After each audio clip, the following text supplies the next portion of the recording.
السلام علیکم دوستو، میں ہوں محمد نوشاد قاسمی تارپوری۔ ہمارے یوٹیوب چینل نوشاد ٹیچ پر آپ کا خیر مقدم ہوں۔ آج کی اس ویڈیو میں آپ سماعت فرمائیں گے لفظ اللہ کے نام کی پہلی پہچان اور دوسری پہچان۔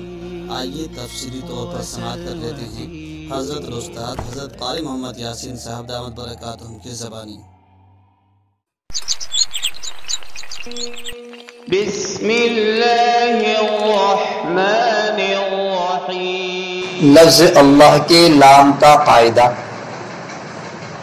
لفظ اللہ کے لام کے قاعدے سے پہلے بچوں کو پہچان کرائی جائے۔ عام طور سے لفظ اللہ کا لام کیسا ہوتا ہے، لفظ اللہ کے لام کی پہچان کیا ہے، یہ کتابوں میں کم ہی ملتی ہے۔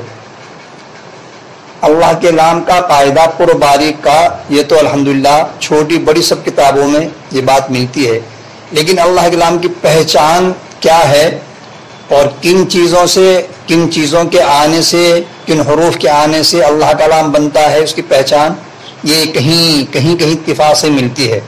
تو اس لیے قاعدے میں اس بات کو لکھا گیا ہے تاکہ بچے اس کو خوب سمجھ جائیں۔ تو اللہ کے نام کا قاعدہ شروع کرنے سے پہلے بچوں کو اللہ کے نام کی پہچان سمجھا دیں۔ اللہ کے نام کی پہچان، قاعدہ نمبر 32۔ لفظ اللہ کے نام کی پہلی پہچان یہ ہے کہ جب الف اور دو لام ایک ہی کلمہ میں ہوں اور ان کے بعد آ جائے ایک چشمی ہا تو یہ لفظ اللہ کا نام ہے، جیسے رسول من اللہ۔ قاعدہ نمبر 33۔ لفظ اللہ کے نام کی دوسری پہچان یہ ہے کہ جب الف اور دو لام ایک ہی کلمہ میں ہوں اور ان کے بعد آ جائے دو چشمی ہا، دو چشمی ہا کے بعد آ جائے میم مشدد تو یہ بھی لفظ اللہ کا نام ہے، جیسے سبحانک اللہم وغیرہ۔